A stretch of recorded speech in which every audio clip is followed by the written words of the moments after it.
now the soil has warmed up a little bit, I can plant out this rocket. You can see that I'm spacing them quite wide apart, at least 6 and as much as 9 inches. If you sow the seed in a drill, you get a rash of young seedlings, and even if you thin them to 1 inch or 2 inches apart, they're still very small. Whereas when they're spaced widely, you get strong roots and a big plant, and that gives you 3 or even 4 cuttings of the leaves. So basically, you get more leaf for your seed. Now, I'm also going to be sowing brassica in a seedbed. I'm planting cordon apples, lilies in pots. It's plants all the way. In tonight's programme, Carol celebrates a plant that typifies all that is glorious about the month of April, the primrose. And we visit York to see how a seemingly ordinary back garden can produce a rich and varied harvest.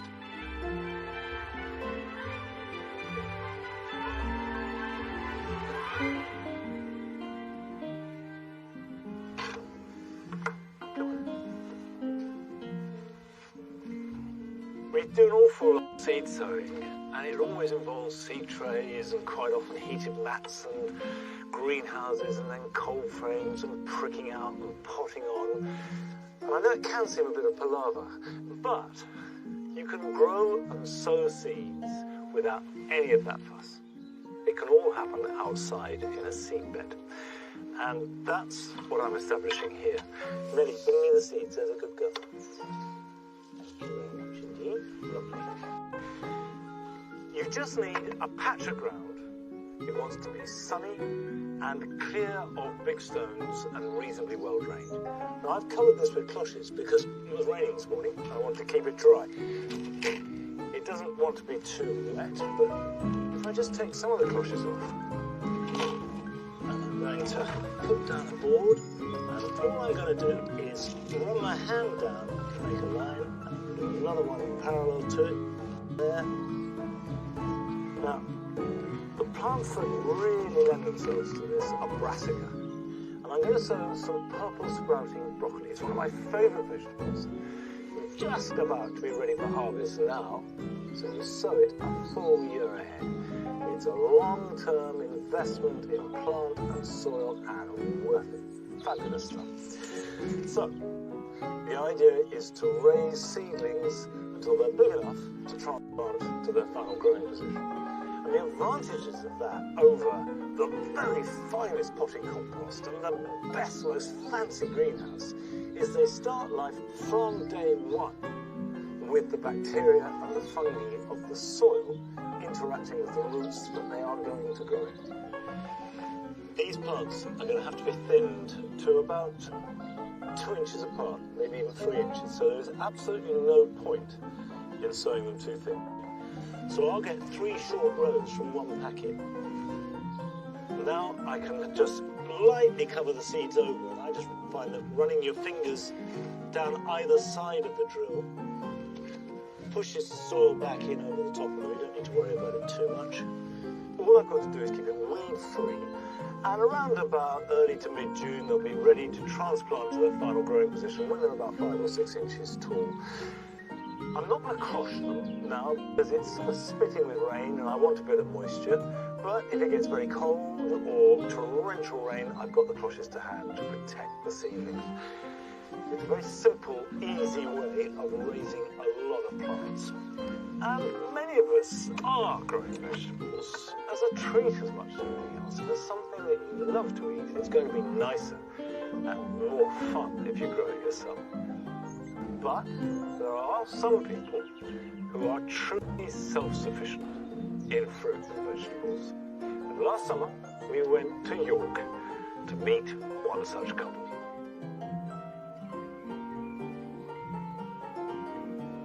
Well, this is our garden. It's a suburban garden on the edge of York, and it's about 1 acre in total. It was a former nursery, and it's packed with all kinds of different things. So we have fruit, vegetables, ornamental garden, greenhouses. Most people who visit the garden are amazed at what we've got here. As soon as they come through the gate, they really are surprised at what they see. So we're not Tom and Barbara from The Good Life. We don't have a rotavator-powered trailer. We don't even have a chicken called Starling, although we do have some hens. Come on. But we're not trying to be self-sufficient in the sense of cutting ourselves off from the rest of the world. So we obviously buy food in the normal way, but we don't. Not fruit and vegetables. We don't buy fruit and vegetables. Not fruit and vegetables. And we do try and eat seasonally. Yes. But what we do try and do is grow a few new things each year. And I guess over the last 35 odd years, we've probably tried most things that you can grow in an English climate. It's early jalapeno. We've got Hungarian hot wax, and we've got cayenne peppers as well. We've also got a few melons just ripening in here as well. Melons are a bit of a challenge for us, but we always try. So this year we've got two types. We've got one called Malaga, which is the striped one, and we've got another one whose name escapes me right now. I think it's sweetheart, isn't it? Is it? I think. I got it. It's Emir or Emir? How do you pronounce it? Emir. Emir. Okay.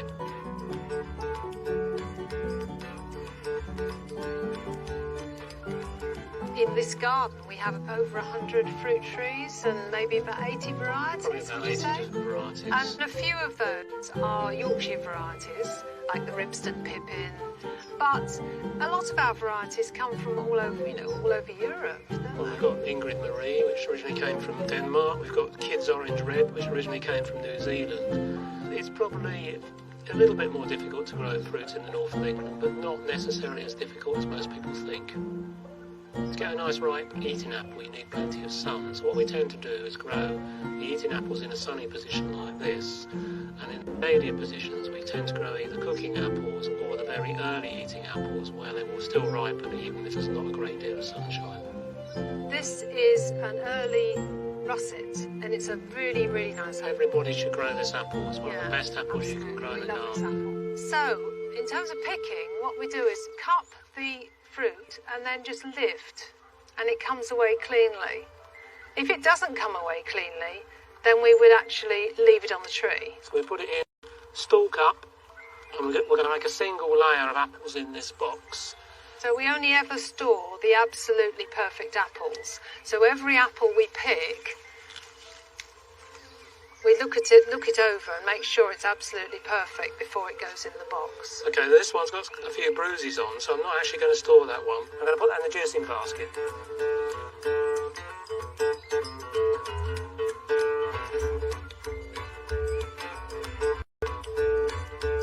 What you essentially need to store apples and pears is you need something fairly dry, but not so dry that the apples will shrivel.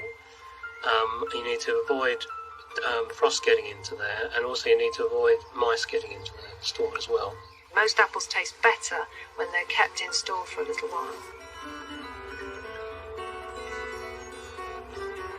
I think if you've got land, I think you should use it effectively. Some of it's hard work, but it's worth it at the end of the day to be producing our own food.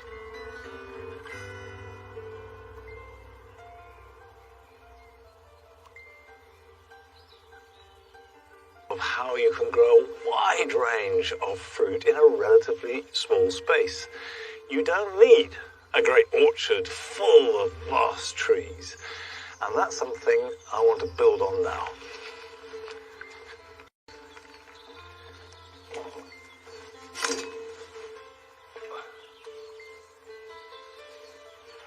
A couple of weeks ago, I started to make what will become our new soft fruit garden. Still work in progress, but I'm ready to start some planting. And I'm going to make a hedge, a fruity hedge, to go around the outside. And I can do that by growing them as cordons.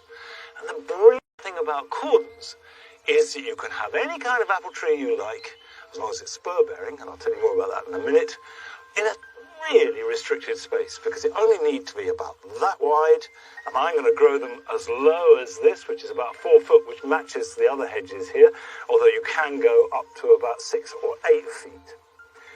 And because they're so restricted in their pruning, you can plant them very close together, 2 or 3 feet apart, which means if you've got 10 foot of fence free, you could have 3 different apple trees. And cordons are essentially trees with just one stem and tiny little spur-like branches coming off it. The spurs are the key, because most apples, not all, but most are spur bearers. And you can see here, each of these are spurs, and essentially you can think of this as a branch as well as the main stem. And these will all bear fruit. Now, I'm going to start by angling them across towards the north, and they need to be planted literally at 45 degrees. And what that does is give it the best of vertical growth for energy and horizontal growth to encourage flowering. And I'm also facing it north, which will limit and constrict its growth. If I had them facing the other way, the south, they will be more vigorous. And actually, because this is low, I'm not looking for vigor, I'm looking for fruit. Okay, let's put that to one side for a moment.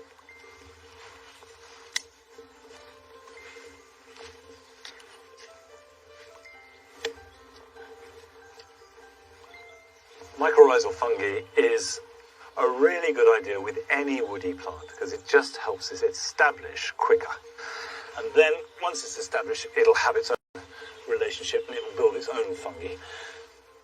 Now, you can see here that the graft, which is there, must be above the soil. It applies to all apple trees and pears. It joins the roots. The top determines the fruit, and the roots determine the vigour and the shape of the plant. Now these, for the record, are on M9 rootstock, which is quite dwarfing because we don't want these to be too big. This is Red Windsor, and it will harvest mid-season, late September. And I'm planting these in pairs, so one will pollinate the other. You can buy self-pollinating apples, but it's always better to plant two, and that will ensure fruit. And the fruit will come.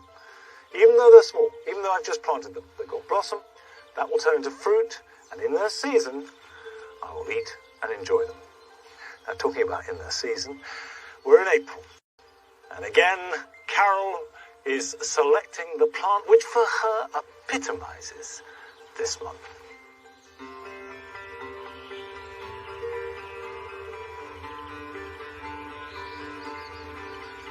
Early in the year, as I'm wandering around the lanes in my adopted home of Devon, the twigs are bare, the grass is green, and then suddenly, here and there, you see these sparks of light. Before you know where you are, the whole banks, the hedgerows are completely awash with these beautiful pale flowers. They are, of course, primroses. I've come to Cornwall, to the only Plant Heritage National Collection of double primroses in the country.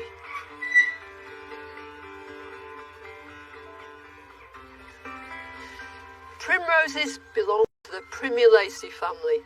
It's a huge genus spread across the northern hemisphere.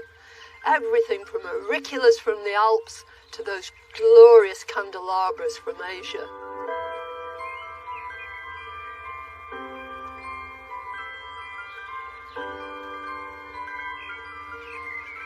This is a favourite of mine. It's Marie Cruz.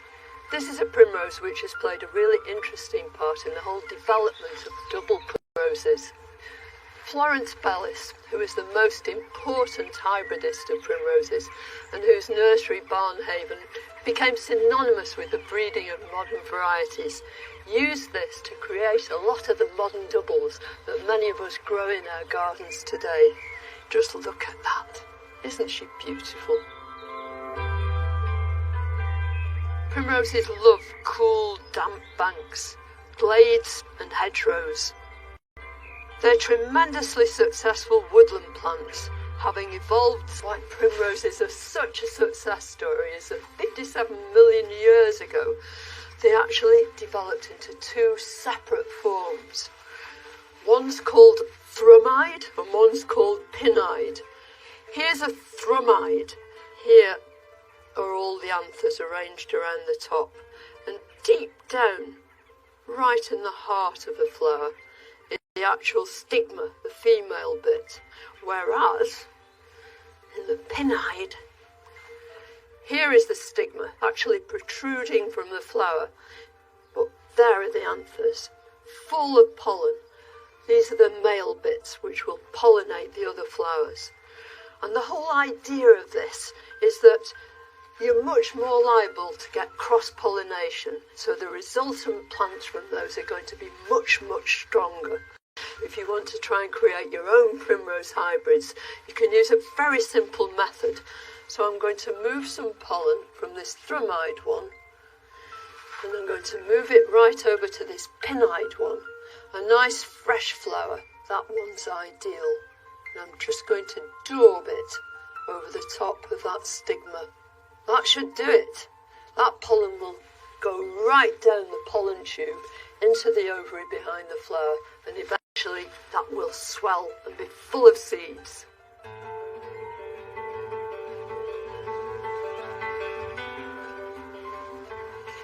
It's a really great idea with all your primroses to dig them up and divide them every couple of years or so. It reinvigorates them.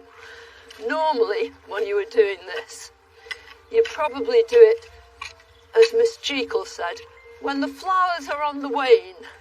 Well, this one isn't flowering, but it's a great time, although the soil's rather soggy.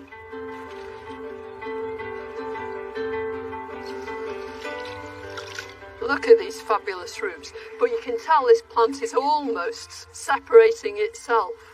And I dare say we can make, what, maybe as many as 10 out of this one plant. And now, all we've got to do is trim these roots. You want to put the sort of length of your palm, that's about 4 inches, 10 centimetres, and just take a sharp knife and trim them across. It looks a bit brutal, but it actually encourages that little plant to make fine, fibrous feeding roots when it gets into the soil, and that's what you want. And when you plant them, try and plant them like this so that you'll achieve this same kind of lovely sort of arrangement. I think that looks really beautiful. And with a bit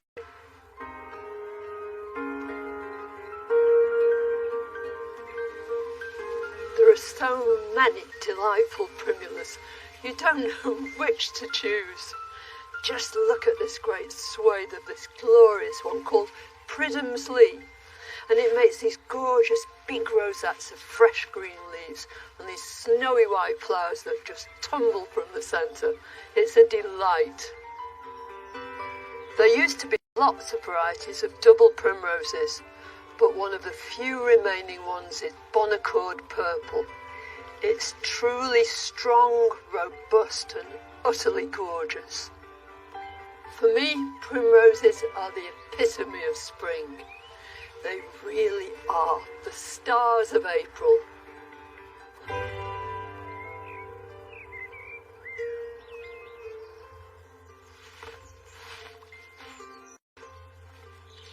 Well, like Carol, I love primroses. If anyone ever asks me, I always say they're my favourite flower, although the truth is, I like whatever is looking good on the day. And here at Longmeadow today, the primroses are eclipsed, I think, by these wood anemones, which are so happy. A little bit of sunshine, they open out, and I probably planted no more than a dozen originally, and all the rest have spread by seed over the years. And now is their moment.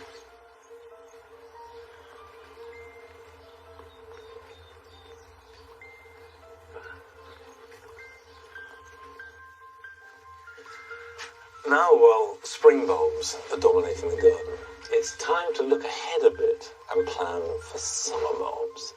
And certainly the most dramatic summer bulbs have to be lilies.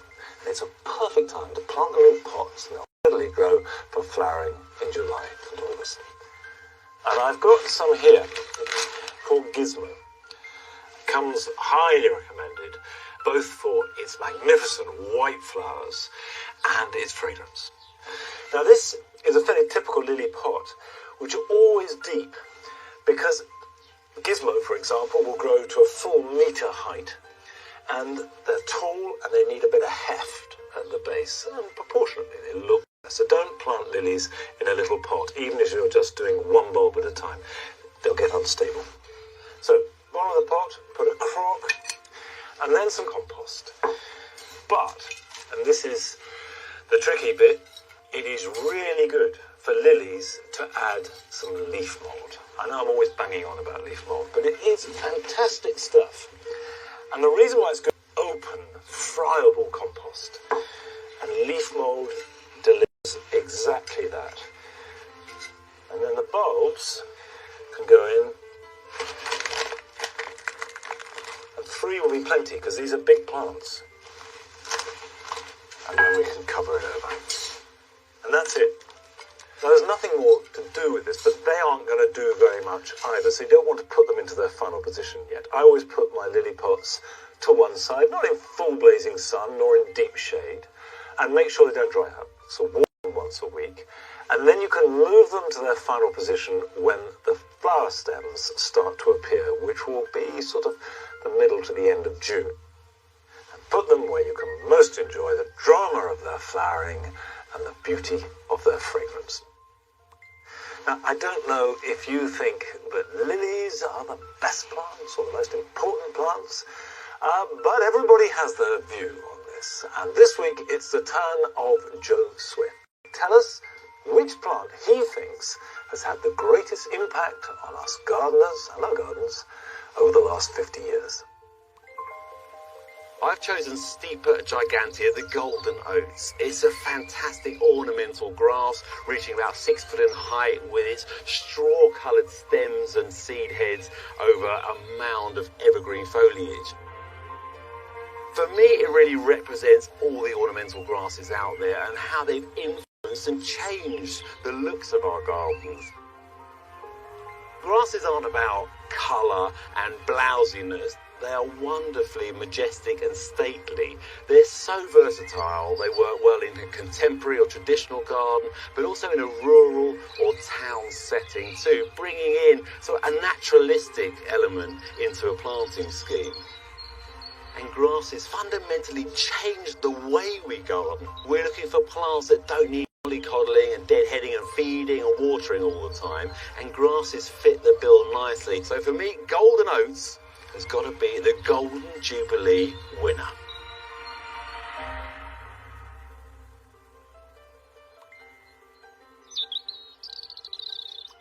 Come on then. Come on. You've got 2 balls now. Well, I do agree with Joe that grasses in general have transformed the way that we've got over the last 25 years. And certainly, I remember at the beginning of the 90s, hardly anybody had grass borders in this country, and now they're very common. And also the attitude, the way that we garden has become much looser as a result. One note from experience, Stipa gigantea, which is a fabulous plant, so now I only grow it here in the dry garden, where we get the same amount of rain as everywhere else, but the drainage is really good. Well, we've had a bit of everything today. Some rain, sun, wind, at least it's quite warm. Let's find out what the weather is going to be like for us over the weekend.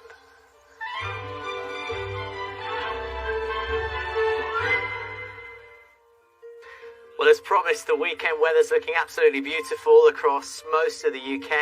I think it's going to be time to dust off those barbecues and enjoy some of those spring displays out in the garden, and those wonderful Weather Watcher pictures keep coming in. So what have we got in store for Saturday? This is going to be the best day of the weekend. Perfect weather for gardening outdoors. You might want to sow some vegetable seeds into the ground. Really beautiful for that, staying dry all day long. And then there is going to be a change as we head into Sunday. A weather front will be coming into the northwest, so here perhaps turning more cloudy by the time we get to even early on Sunday morning.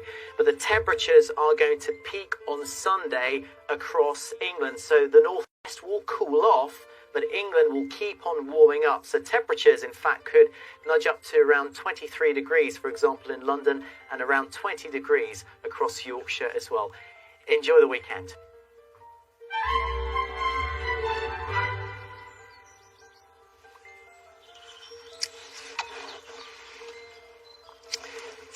Now that the new foliage is forming on the dogwood cornice, it's a good time to cut it back. Cut back dogwood every 2 or 3 years to stimulate vigorous regrowth that has extra bright bark, and it's that bark in January and February and early March that I think is the 1 or 2 cuttings per plant. And having mixed up a very gritty compost mix, strip off all but the top part of the foliage.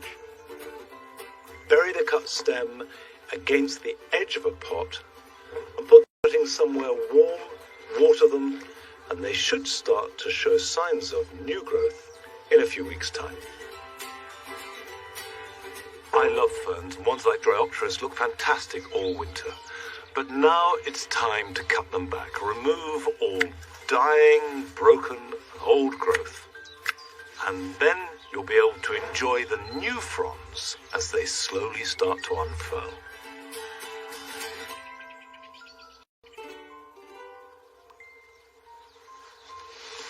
It is a good idea to check your climbing plants, whether they're roses like this or wisteria, clematis. Make sure that they're securely fixed or whatever you're supporting them with, that the twine isn't rotten if it's old, and so on and so forth. That way, when they really start to grow, you know they'll be properly secured and you can enjoy the flowers. Mind you, here in the writing garden, I am enjoying the flowers. They're growing fast. This lovely daffodil Thalia is dominating it, but we've got the bleeding hearts, the white bleeding heart coming through. We've got white hyacinths. I've got a Clematis alpina, a couple of them. White, they're small, but they are flowering and they will grow up. And this winter I took out an apple tree and dramatically pruned this one, which is a Herefordshire Beefing, to let light in here. So hopefully this summer it'll be singing its white song better than ever. But I'm afraid no more singing from me today because we've run out of time. However, I will be back next weekend, Easter weekend, with a full 1-hour programme. So join me here at Longmeadow then. Till then, bye-bye. Come on, you two.